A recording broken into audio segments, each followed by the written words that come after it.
You know, so often in life we get caught up in the bullshit and we don't stop to, appreciate the beautiful things, smell the flowers, smell the roses. I mean, look at this.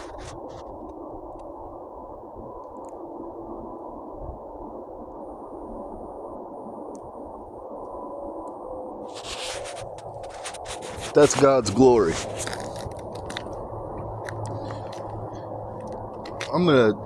This is a story that's it's a little bit heavy.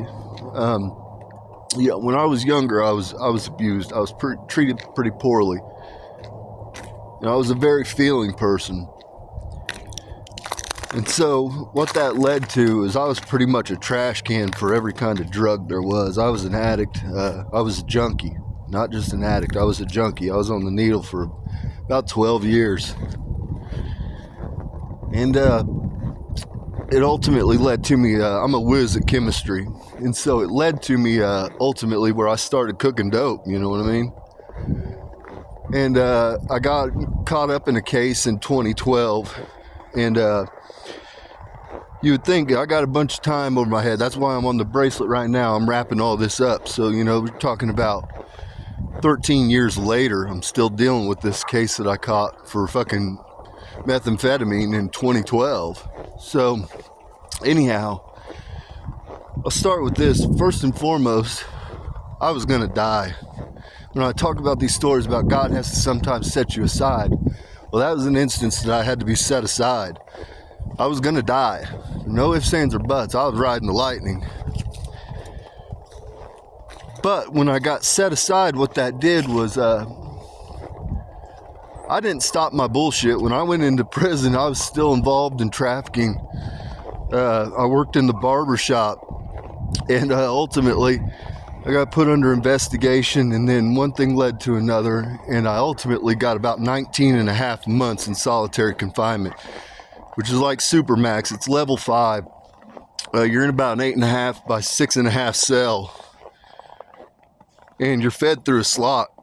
You get out, you're on 24-hour lockdown, then you get out about 23 and a half, which it might be literally, like in my case, in one of my cells, literally when I would be let out to go to the shower, I had to be shackled up.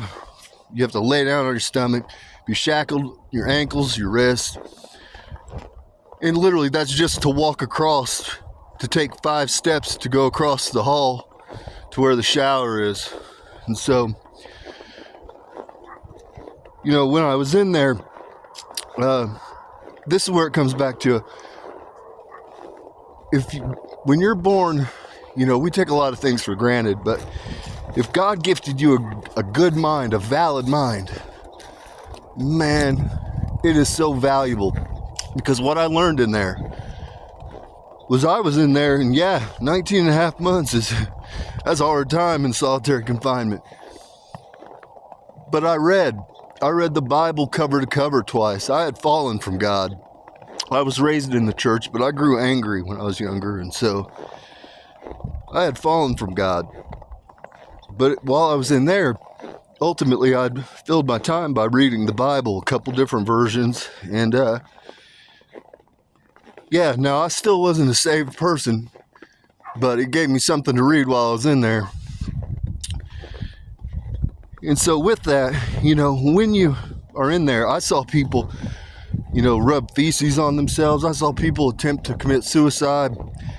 I was so stable that they allowed me to have razors in my cell because I would shave my head. And that's pretty much unheard of. And so that gives you an idea of just how I was in there living my best life. But the reason is because I had a strong mind. My mind, though they had my body in prison, my mind was never in prison. I existed outside of the prison. I existed outside of it. I spilled my time with writing to people. I did a ton of Sudoku puzzles. That was one thing I did a lot of. I read the Bible. Now, in this, most people will come out hardened. Most people don't come out, like literally. The UN considers solitary confinement cruel and unusual punishment in the United States. So that's how bad it is. But ultimately, when I came out, what was my darkest hours led to my brightest days. I ultimately went back to school once I was released. I went into weapon technology at an umbrella company which housed Lockheed Martin, Northrop Grumman, Raytheon, NASA, companies like that. And then from there I went on to build feeder bowls. I've done them for about everything at different times. So the reality is,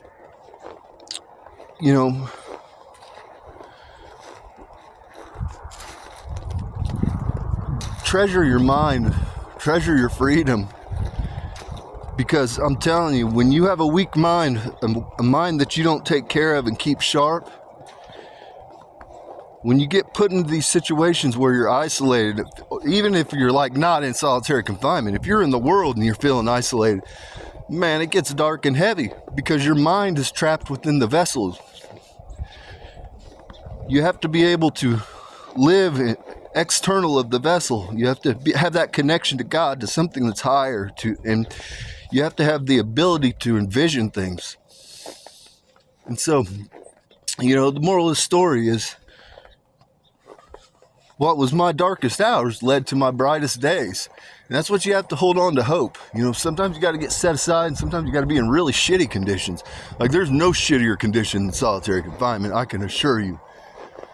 But it never broke my spirit, man. It didn't fuck me up. It didn't, destroy my mind. A lot of people get their mind destroyed. It doesn't take very long. It takes about 3 to 6 months, and you ain't the same. That didn't happen to me. Now, whether you want to say, well, it was God's protection, or maybe it was just the personality type I was blessed with, I don't know. But I came out guns blazing. Came out and accomplished more than I'd ever done up until that point. And so that's what the moral of the story is, When life gives you lemons, you got to make lemonade. So many people, they want to say, oh, I can't do this, I can't do that, or I'm a felon this, I'm a felon that. I've heard that shit so many times. I worked on so many classified type projects, literally classified projects, as a multiple felon.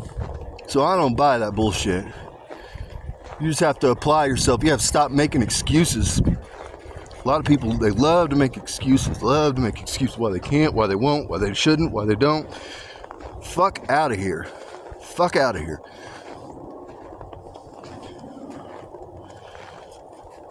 And so with that, y'all have a blessed day. Peace and blessings be upon your home. I hope you take something from this story. People kind of have taken an interest to my life and to the trials and tribulations and how you overcome things. And a lot of times it's just putting your best foot forward, man. There's not another option. What are you going to do? Hang yourself? No, that's not an option. It's not an option. You got to get through it somehow. So you put your best face on, you put your best foot forward, and you just keep on keeping on. And you just hold on to hope that this is just a temporary thing. It's a temporary blip on the radar. You're going to see greener pastures. You're going to walk in the grass again. You're going to smell the outside air. You're going to get to look at that sunset. That's what you got to hold on to. That's what you got to hold on to. So with that, y'all have a blessed evening.